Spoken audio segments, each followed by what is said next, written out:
তার নিয়ামতের শুকরিয়া কেমনে আদায় করি, তাই বারে বারে ওই কদমে লুটিয়ে পড়ি, তাই বারে বারে ওই কদমে লুটিয়ে পড়ি।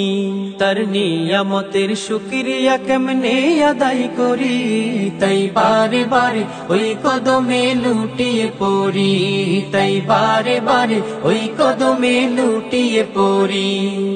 যায় যেদিকে এই দুটি চোখ দেখি মহিমা, তার নিয়ামতের এই জগতে হয় না উপমা। যায় যেদিকে এই দুটি চোখ দেখি মহিমা, তার নিয়ামতের এই জগতে হয় না উপমা। তাই দমে দমে এই জবানে সেই নামই সরি, তাই বারে বারে ওই কদমে লুটিয়ে পড়ি, তাই বারে বারে ওই কদমে